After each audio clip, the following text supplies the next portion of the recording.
네, 계속해서 4인 4색 투자 인사이트 시간입니다. 오늘은 ETF에 대해서 다뤄볼 텐데요. KB자산운용 ETF 상품팀의 이수진 팀장 모셨습니다. 어서 오십시오. 안녕하세요. 네.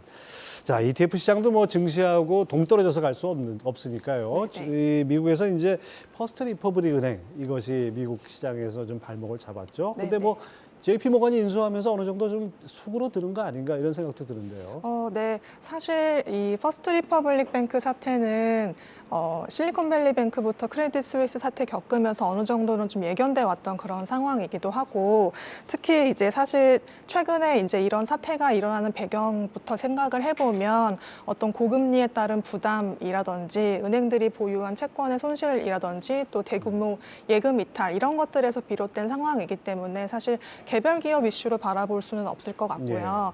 이제 그렇기 때문에 중소 은행들과 관련해서는 좀 여전히 리스크 모니터링은 좀 필요하다라고 판단은 하고 있지만, 뭐 여전히 대형 금융기관이나 뭐 MMF나 이런 쪽으로는 자금 유입이 지속되고 있는 그런 상황이기 때문에 뭐 2008년 뭐 금융위기처럼 좀 걱정하실 필요는 아직까지는 제한적으로 보고 있는 상황입니다. 금융위기 때와 지금과 다른 거는 뭐 금융위기 때 모든 금융기관에서 네, 돈이 다 빠져나갔는데 맞습니다. 이제는 위험한 데서 괜찮은 네. 데로 다 옮겨가는 이 정도 수준이니까 괜찮을 네. 것 같긴 합니다. 지금 말씀하신 대로 우리나라나 미국이나 지금 MMF로 이 머니마켓 펀드로 자금이 쏠리는데요. 이 MMF가 우리나라 거와 미국 똑같습니까? 네, 맞습니다. 미국 같은 경우에도 그 우리나라의 어떤 금융투자협회처럼 이런 곳에서 이제 자금 유입 이런 것들을 발표를 해주고 있고, 이제 우리나라처럼 이제 단기 금융 상품에 주로 투자하는 이제 펀드로 분류가 되어 있습니다.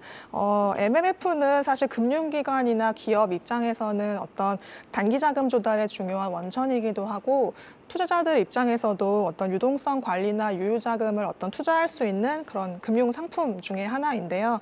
단기간 예치를 해도 운용 실적에 따른 이익 수령이 가능하고 수시입 출금도 가능하기 때문에 좀 현금성 자산으로 받아들여지는 경향이 있습니다. 그렇기 때문에 뭐 유동성 비율이라든지 여러 가지 좀 엄격한 규제가 적용되는 그런 금융 상품 가운데 하나인데요.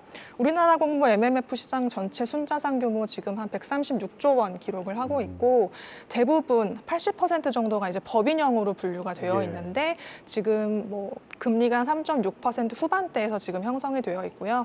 개인형 MMF 같은 경우에는 아무래도 좀 수시입 출금이 잦다 보니까 수익률이 조금 더 낮게 형성이 되어 있어서 전체 MMF 평균 수익률 한 3.5% 정도로 보시면 되실 것 같습니다. 예, 그렇죠. MMF라는 건 뭐 이제 수시 입출이 가능하다 이게 가장 장점인데 사실 그런 부분은 은행이 담당하는 거잖아요. 네. 은행이 불안하면 당연히 MMF로 자금이 들어가는 게 이게 하나의 코스죠. 네, 맞습니다. 말씀 주신 것처럼 사실 우리나라 같은 경우는 아직은 뭐 은행권 불안이다라고 할 만한 이제 요소는 아직까지는 없지만 이제 해외에서 들려오는 그런 부분들 때문에 좀 투자 심리에 부정적으로 작용하는 요소가 있는 것 같고요. 또 한 가지 저는 좀 최근 MMF로 자금이 들어오는 것 자체가 이제 기존에 예금 금리가 이제 작년까지만 하더라도 막 파킹 통장 5% 이럴 때가 그렇죠. 있었는데 이제는 지금 19개 시중은행 예금 금리 1년짜리 상품이 한 3.15%까지 지금 하락한 그런 상태입니다. 제가 아까 MMF 평균 수익률이 한 3.5% 수준이라고 말씀을 드렸는데 아무래도 조금이라도 좀 금리 메리트가 있는 단기 금융 상품을 좀 더 선호를 하시는 것 같고, 또 말씀 주신 것처럼 지금 시장이 굉장히 급변하는 상황이기 때문에 내가 원하는 때에 언제든지 좀 자금 환금성이 있어야 되는데 이제 예금 같은 경우는 사실 6개월에서 1년 이상 묶이다 보니까 좀 환금성 측면에서 메리트가 있는 MMF를 선호하시는 게 아닌가 그렇게 생각을 하고 있습니다. 예, 뭐 MMF가 여러 가지 장점이 있는데 또 한편으로는 갑작스러운 어떤 금융시장 변동에 의해서 환매가 지연되는 이런 어떤 좀 주의할 부분도 있죠? 네, 맞습니다. 아무래도 실적 배당을 해주는 어떤 이제 변동금리 상품이다 보니까 MMF 같은 경우에는 예금이랑 똑같이 생각하실 수는 없는데, 다만 우리나라 MMF의 거의 뭐 99% 이상이 장부가 평가를 받는 MMF입니다. 그렇기 때문에 뭐 투자자들이 투자를 하셔서 손실을 볼 가능성은 거의 희박하다라고 할 수는 있겠죠. 다만 이제 말씀하신 것처럼 대규모 자금 이탈이 일어날 경우에 사실 이제 과거에도 사례가 있습니다. 한 3, 4일에서 이제 미국 같은 경우에는 리먼 브러더스가 파산을 했던 2008년도에 한 일주일 정도 환매 지연이 있었던 케이스가 있어서 그 부분은 좀 유의를 하셔야 될 것 같습니다. 원금 손해 보는 건 아니죠? 네, 원금이 손해 볼 가능성은 거의 없지만 제가 투자를 했던 시점에 시장 금리가 뭐 급등하거나 반락하는 경우에 제가 기대했던 수익률보다는 조금 높거나 낮게 환매되는 경우는 있습니다. 예, 그렇군요. 자, 그런가 하면 이제 이 SG증권 사태라고 해야 되죠. 8개 종목이 무더기 연일 하한가 맞으면서 네. 뭐 많게는 한 70%, 80%까지 주가가 빠졌습니다. 네, 이러다 보니까 이 8개 종목이 들어간 ETF가 있을 것 같은데요. 네, 사실 ETF 등에도 해당 종목들이 편입되어 있었습니다. 지금 대부분의 종목들이 뭐 저변동성이라든지 우량주, 이제 워낙 ESG 관련 종목들로 좀 꼽히는 예. 이제 종목들이다 보니까 해당 테마 ETF에 뭐 많게는 뭐 6개에서 4개, 적게는 한두 개 종목이 이제 편입이 되어 있었는데 다행스러운 거는 한두 개 ETF를 제외하고는 편입 비중이 사실 1%도 채 되지가 않아서 그렇죠. 이 종목들이 이제 거래가 활발하고 뭐 시장에 주목을 받는 종목이 아니다 보니까 네. 편입돼도 아주 조금 들어가 있다 이거죠. 네, 맞습니다. 그렇기 때문에 이제 수익률 전체에 미치는 영향력은 거의 크지가 않았고, 이제 아무래도 ETF는 지수 편출입 이런 것들이 룰로 정해져 있기도 하고, 액티브 ETF 같은 경우에는 운용력들이 이제 시장 상황에 따라서 이제 재량껏 이제 운용을 하는 그런 상품이기 때문에 뭐 분산 투자하는 장점이라고 할 수 있겠죠. ETF는 좀 해당 이슈에서 좀 걱정하지 않으셔도 되실 것 같습니다.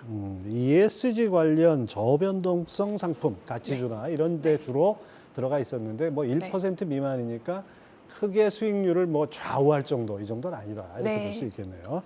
자, 최근 올 들어서 뭐 2차 전지주가 코스닥 지수 끌어올린 거야 뭐 우리가 다 아는 사실인데 고점에서 이제 조정이 좀 있었습니다. 그러다 보니까 그 상황에서 오히려 반작용으로 그 코스닥 인버스 ETF에 개인들이 몰리고 있다 이런 얘기도 있어요. 이거 괜찮은 겁니까?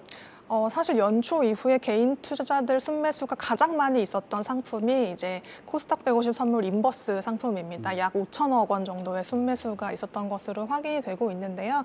근데 사실 이게 어떤 뭐 반작용이다 이제 이렇게 보는 것보다는 제가 기록을 확인을 했을 때는 사실 연초부터 꾸준히 순매수가 확인이 되고 있는 그런 상황입니다. 그렇기 때문에 요즘에 이제 워낙 스마트한 투자자분들께서 시장 상승에 참여를 하지만 좀 어느 정도 포트폴리오를 중립화시키기 위해서 일정 수준 시장을 해지하는 차원에서 좀 편입을 하신 것 같고 다만 이제 코스닥 시장이 많이 오르지 않았습니까? 그러다 보니까 수익률은 지금 좋지는 않지만 어쨌든 뭔가 내가 너무 위험자산 편입 비중을 거의 100% 이상 가지고 가신 투자자분들이시라면 내가 좀 허용 가능한 손실 범위 이런 수준에 있어서는 한 10에서 20% 정도 인버스 투자를 병행을 하시면 시장이 하락하는 구간에서도 수익이 나는 상품이 채워지기 때문에 좀 어떤 하락 구간에서 완충작용을 할 수 있지 않을까 네, 그렇게 생각하고 있습니다. 정말 개미들도 이제 스마트 개미들이 많아지다 보니까 인버스로 해지도 하는데 인버스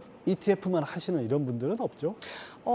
물론 제가 확인해 본 건 아니지만 워낙 많은 종목들이 지금 다 같이 거래가 되고 있어서 아마 이 ETF를 인버스까지 하시는 분들이시라면 이제 개별 주식이나 다른 ETF들도 당연히 하고 계시리라 생각을 하고 있습니다. 그렇겠죠. 예. 자, 2차 전지 주가가 폭등하면서 한동안 이제 ETF 수익률 상위를 싹쓸이한 것이 2차 전지 관련 ETF인데 이것이 상대적으로 밀려나고 좀 건설 ETF가 또 관심을 모으고 있어요. 네, 근데 사실 이 건설업 ETF의 상승은 좀 재미있는 요소가 있는데요. 원래는 사실 최근에 주택시장 부진이나 뭐 부동산 PF 같이 이제 건설업종과 관련한 뉴스는 조금 안 좋은 것들이 많은데 최근에 뭐 애널리스트들 리포트를 보면 뭐 해외 수주 모멘텀 회복에 따른 실적 개선 기대감 뭐 이런 것들도 사실 뉴스가 나오고 있는 그런 상황입니다. 다만 최근 건설업 ETF 같은 경우에는 포스코 퓨처엠이라는 종목이 시장의 상승을 지금 주도하고 있는 상황으로 보여지고 있는데요. 이 포스코 퓨처엠이라는 종목은 다들 잘 아시는 것처럼 2차 전지 관련주고 첨단 소재 화학 기업이지만 그 제철소 관련 건설 관련 기술력을 보유하고 있는 포스코 그룹의 계열사 중에 하나입니다. 이제 사명 변경 이전에는 포스코 케미칼이었죠. 이제 해당 종목이 이제 코스피 건설 업종에는 편입이 안 돼 있는데 코스피 200 건설 업종과 KRX 건설 업종에는 편입이 되어 있습니다. 왜 그렇습니까? 왜? 네, 같은 업종 구분이지만 어떤 뭐 시가총액이라든지 뭐 이제 구분 이제 섹터를 구분하는 기준이 아마 다 다른 것 같습니다. 그렇기 때문에 좀 편입 여부가 갈리는 그런 상황인데 국내에 상장된 건설 ETF들은 대부분 포스코 퓨처엠이 편입된 코스피 200 건설과 KRX 건설 지수를 추종하는 그런 ETF들입니다. 게다가 이제 편입 비중도 20에서 30% 수준으로 거의 꽤 높은 수준이기 때문에 해당 종목의 등락에 따라서 ETF 수익률이 조금 영향을 받는 그런 모습을 보였습니다. 저러면 건설 ETF가 아니지 않습니까? 포스코 퓨처엠 ETF라고 해야 되나? 저 해당 종목 제외하면 대부분 다 그냥 우리가 예. 알만한 건설 기업들이 들어가 있습니다. 그렇군요. 자, 한미 정상회담이 끝나면서 이제 수혜주 옥석 가리기가 이루어지고 있습니다. 뭐 원전, 방산, 콘텐츠, 반도체 이런 테마들이 수혜주로 거론되는데 특히 방산업종 관심이 많죠. 네, 최근 1개월 수익률 상위 ETF 중에 방산이 아주 당당히 1등을 지금 기록을 하고 있는 상황입니다. 아무래도 대내적으로는 정부의 정책 지원이라든지 수출처가 다변화된다라든지 어떤 국내 기업들의 경쟁력이 제고됐다라든지 이런 긍정적인 뉴스들이 많이 있고 사실 대외적으로도 전쟁이 지금 장기화되고 있는 그런 예. 상황이고 또 이제 지정학적 긴장감이 높아진 그런 상황이기 때문에 좀 대내외적인 성장 모멘텀이 좀 받쳐주는 그런 상황이 연출되고 있는 것 같습니다.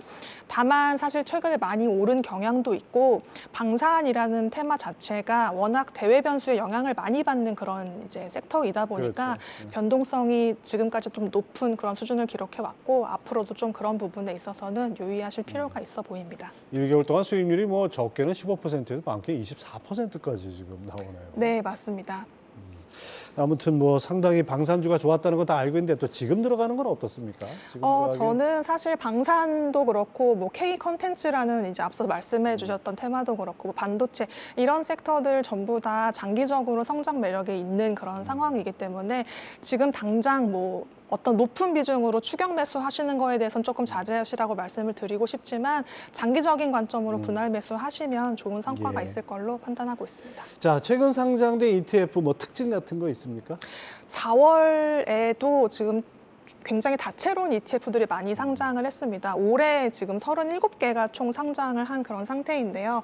뭐 유럽 명품 기업에 투자하는 ETF부터 뭐 2차 전지나 반도체 관련 소재, 부품, 장비 기업에 투자하는 ETF, 그리고 우리나라에 KOFR이 있다면 미국에는 이제 소파 금리가 있죠. 예. 무위험 지표 금리를 추종하는 금리형 ETF부터 인도 니프티 50 대표 지수를 추종하는 ETF 같은 경우에는 뭐 레버리지까지 4월에만 3개의 ETF가 지금 신규 상장을 했습니다. 그만큼 뭔가 중국 시장을 대체할 만한 곳으로 인도에 대한 관심이 굉장히 많아진 그런 상황으로 보여지고 있고요.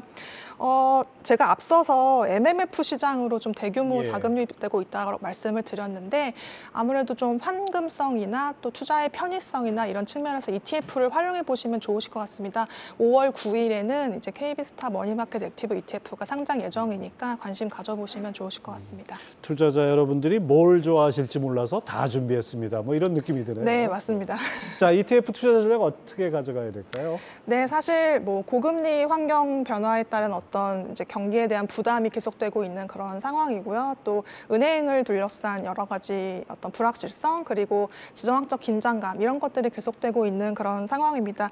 특히 연초를 기점으로 해서 특정 테마들, 2차 전지나 반도체 이런 것들이 시장을 한 번씩 이제 휩쓴 그런 상황이기 때문에 투자자들의 어떤 민감도는 굉장히 높아질 수밖에 없는 그런 환경이고 따라서 자연스럽게 자본 유출의 변동성도 굉장히 확대가 될 것으로 생각을 하고 있습니다. 그렇기 때문에 더더욱 뭔가 금리형 상품으로 내 자산을 지키면서 뭔가 새로운 수익 기회를 찾아서 뭔가 적극적으로 투자를 해보시는 것을 저는 추천을 드리고 싶은데요. 말씀드렸던 수익 기회에 대해서는 뭐 2차 전지나 반도체, 최근에 저는 뭐 중공업 관련 섹터도 좀 예. 긍정적으로 보고 있는 그런 상황이고요. 뭐 친환경과 관련된 테마도 좀 장기적으로 관심 가져보시면 좋으실 것 같고 현금성 자산은 말씀드렸던 이제 금리형 ETF로 이제 대응을 하시면 되고 저는 좀 하반기까지 장기 채권 ETF도 좀 관심을 예. 가져보시면 좋으실 것 같습니다. 네, 그렇군요. 자, KB자산운양 이수진 팀장 함께했습니다. 말씀 감사합니다. 감사합니다.